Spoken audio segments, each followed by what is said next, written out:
Pomurskem dnevniku. Mik praznuje 20 let. Zavrnitev objave popravka. Pilot izgubil življenje v helikopterski nesreči. Največji motoristični dogodek. Vreme, jutri delno jasno.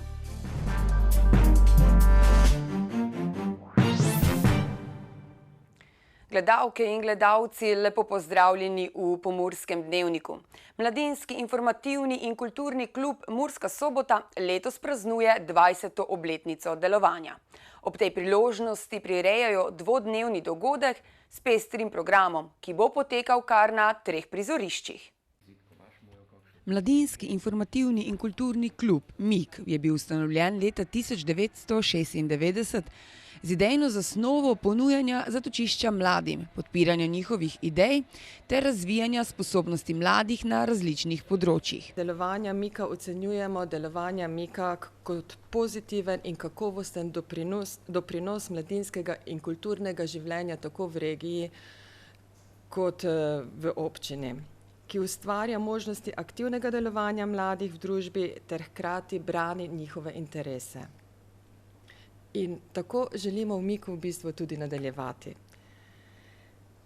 20. obletnico MIK-a pa kljub temu na neki točki vidimo kot mejnik, kjer si želimo, da se MIK začne še bolj odpirati v okolje, kar pomeni intenzivneje sodelovati z drugimi javnimi zavodi, z drugimi neformalnimi nevladnimi organizacijami in društvi, tako v regiji kot na nacionalni in mednarodni ravni. Vendar pa je to sodelovanje v prvi vrsti močno odvisno od vključevanja in interesa mladih ter tako posledično od mladinskega dela. V sklopu praznovanja prirejajo dvodnevni dogodek s pestrim programom, ki bo potekal na 3 prizoriščih. Da obeležimo vse te neke glasbene skupine, posameznike, ki so pač delovali v mladinskem centru, ki so se tukaj izoblikovali, so ali začeli svojo glasbeno pot ali kakorkoli drugače sodelovali pri samem programu in širjenju te MIK-ove ideje povezovalnega mladinskega centra. Kot prvo bi izpostavil to neko osrednje praznovanje v obliku neke vrste proslave, torej obeležitev 20. obletnice delovanja, ki bo ob 1 uri na Grajskem dvorišču 16. septembra v petek, ker pač pripravljamo krajši kulturni program z nekim pregledom teh dejavnosti, ki smo pač vseh teh 20 letih nekako obeležili tudi MIK in pa mladinsko sceno v Murski Soboti. V petek in soboto zvečer pa bodo nastopile številne domače in tuje glasbene skupine. Praznovanja 20. obletnice pa ne bodo obeležili samo z glasbenimi nastopi, ampak bo poskrbljeno tudi za bogat spremljevalni program. Vabljeni seveda še v našo galerijo Odprto obrobje, kjer bomo v ta namen pripravili neke vrste retrospektivo MIK-ovih plakatov in vstopnic, ki so se nabrale v vseh teh letih. Ob sami razstavi plakatov in vstopnic pa bo v MIK-ovi galeriji tudi razstava vsega zbranega videomateriala iz preteklih 20 let, kateri se bo nekako naključno vrtel. Objavljene bodo tudi fotografije. Potem sobotno dopoldne pa pričemo z kreativnimi delavnicami v Soboškem parku. Ta dopoldanski del bo popestren z kreativnimi delavnicami, z bobnarskimi delavnicami, potem pripravili bomo gledališko predstavo in pa preizkusili se bodo lahko vsi obiskovalci tudi na slacklineu. Popoldansko dogajanje, se pravi od 12. naprej, pa bo poskrbljeno seveda tudi za lačna usta. Dogodek bo popestren z izvrstno kulinariko, za njo bo skrbel Boštjan Lačen and Friends, kako smo poimenovali to celotno stvar. Za Boštjana pa lahko rečemo, kaj je navdih prav za svojo kulinarično ustvarjanje, kulinarično pot nekako tudi našel v MIK-u. V sodelovanju s pivovarno Bevok so za dvodnevni festival razvili tudi prav posebno in unikatno MIK-ovo pivo. Po našem poročanju o stečaju podjetja Prva IP d.o.o. je direktor podjetja Inox Plus d.o.o. Filip Mišo Pavlinjek od nas zahteval zaustavitev tovrstnega poročanja. Nato pa še preko odvetnika objavil popravka z obrazložitvijo, da njegovo podjetje ni povezano s podjetjem Prva IP d.o.o., ki se je preimenovalo Inox d.o.o. Zahtevo do popravka smo v uredništvu zavrnili, več o tem zakaj pa v prispevku. Direktor družbe Inox Plus Filip Mišo Pavlinjek trdi, da je njegovo podjetje samostojna družba in da s podjetjem svojega očeta Jožefa Pavlinjeka, ki je pristalo v stečaju, ni povezan.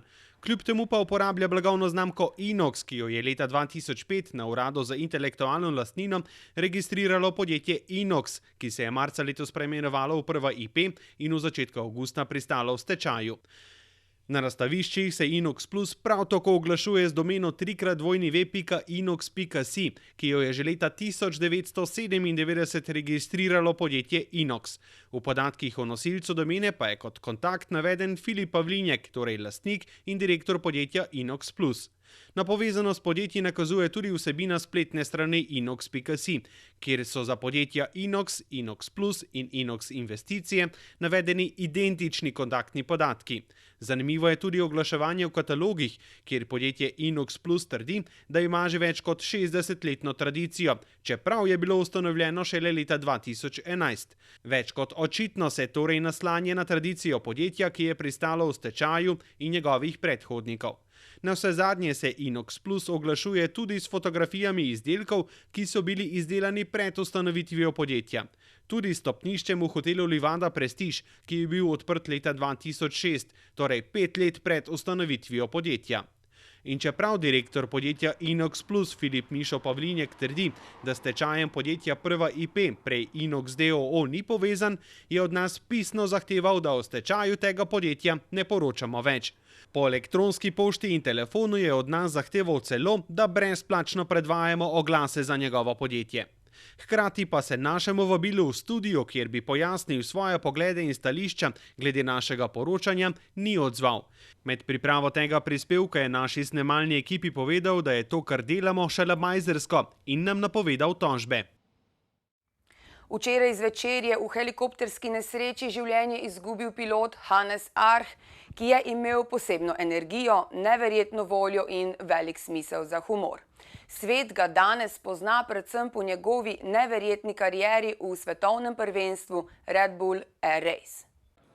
Dobrega prijatelja in neusmiljenega nasprotnika se bo ekipa Peter Podlunšek Racing s Petrom na čelu spominjala z velikim spoštovanjem in toplino v srcu. Nažalost nas je danes zjutraj pričakala ta novica, da se je Hannes Arh ubil v helikopterski nesreči. Mislim, da smo vsi še pod velikim stresom in dejansko ne vemo točno, kaj se je dogajalo. Težko je povedati, je pa za Red Bull Race in za cel aviatičarski oziroma letalski šport tole enormno velika izguba. Hannes je pogosto letel v njemu tako ljubih gorah in najvišje gorske koče oskrboval življenjskimi dobrinami. Alpinist in pilot je čez vse v življenju ljubil dvoje, gore in letenje. In prav tam se je s trkom v steno okrog 21. ure včeraj zvečer začelo njegovo drugačno potovanje. Z njim je bil še 62-letni Nemec, ki jo je skupil s težjimi poškodbami. Za Hannesa pa je pomoč o 4:30 uri danes zjutraj žal prišla prepozno. Okoli 70 motoristov je iz največjega motorističnega dogodka v Evropi prišlo na obisk v Slovenijo, natančneje v Maribor. In tam smo bili tudi mi. V sosednji Avstriji ob Baškem jezeru te dni poteka svetovno znan motoristični dogodek European Bike Week, na katerem se vsako leto sreča do 100.000 motornih koles. V prvih letih je bilo dogajanje znano predvsem po številnih motoristih na Harley Davidsonih. Zadnjih nekaj let pa je festival odprt za vse znamke motornih koles. Okoli 70 motoristov se je v sklopu obiska sosednjih mest ustavilo tudi na trgu Leona Štuklja, kjer so s hrumenjem pritegnili nemalo pozornosti. Mimoidoči so se fotografirali ob motorjih, njihovi vozniki pa so jim z nasmeški pojasnjevali, kako fantastičen občutek je zajahati motor, sploh znamke Harley Davidson. Vožnja motorja je občutek svobode, tako daleč, ko seže kreditna kartica.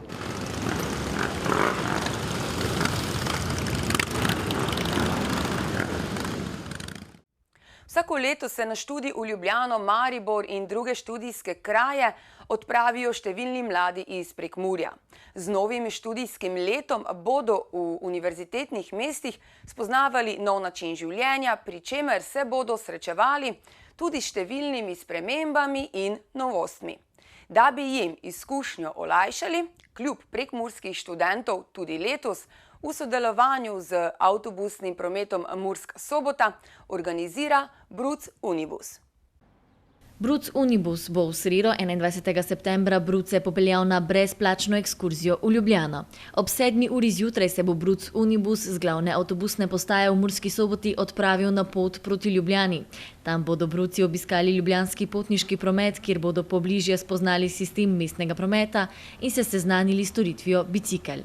Ustavili se bodo tudi v Narodni in univerzitetni knjižnici ter centralni tehniški knjižnici, kjer jim bo predstavljen knjižnični sistem ter delovanje obeh knjižnic, ogledali pa si bodo še druge za študente zanimive točke v Ljubljani. Starejši študenti bodo že med potjo odgovarjali na najrazličnejša vprašanja, brucem pa bodo predstavili sistem voženj v univerzitetno mesto ter jim podali informacije o bivanju, študentski prehrani in načinu življenja v Ljubljani. Ob koncu dneva bodo preživeli še nekaj prostih ur v nakupovalnem središču. Za bruce, ki bi se želeli ob tej priložnosti vseliti v študentski dom, pa bodo na voljo tudi študenti, ki jih bodo pospremili do pisarne študentskih domov. Vsi zainteresirani bodoči študenti lahko več informacij dobijo na spletni strani Kluba prekmurskih študentov. Spletni medij sobotainfo.com poroča, da je kljub sofinanciranju strošek za starše velik. Če vas zanima, o čem je govora, obiščite sobotainfo.com. Mi pa si poglejmo še kratke novice.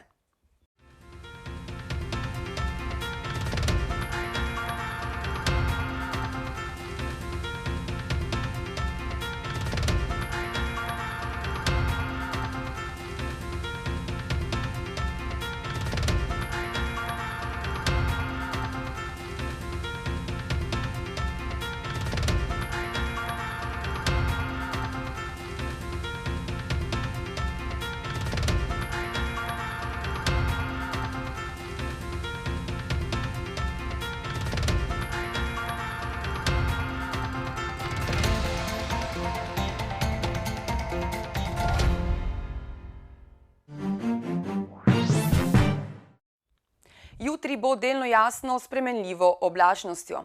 Popoldne lahko nastane kakšna kratkotrajna ploha. Več o vremenu čez vikend pa v naslednjih minutah. Danes smo imeli sončen dan s temperaturami okrog 29 stopinj Celzija. Opoldne ste v Krajinskem parku Goričko in Lendavi namerili 22 stopinj, v Murski Soboti in Radencih pa stopinjo več. Jutri bo delno jasno s spremenljivo oblačnostjo. Popoldne lahko nastane kakšna kratkotrajna ploha. Na Primorskem bo še pihala šibka burja. Najnižje jutranje temperature v vzhodni Sloveniji se bodo v Murski Soboti in Mariboru gibale okrog 14 stopinj, dnevne pa se bodo povzpele do 28 stopinj Celzija. V nedeljo in ponedeljek bo delno jasno s spremenljivo oblačnostjo, zjutraj bo ponekod po kotlinah megla. Popoldne bodo možne posamezne kratkotrajne plohe. Ponekod v notranjosti Primorske bo še pihala šibka burja. Temperature v naših krajih se bodo dopoldan gibale okrog 15 stopinj Celzija, dnevne pa se bodo povzpele do prijetnih 29.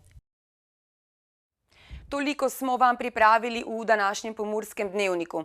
Za več informacij obiščite našo spletno stran www.tvideja.si. Nasvidenje do jutri.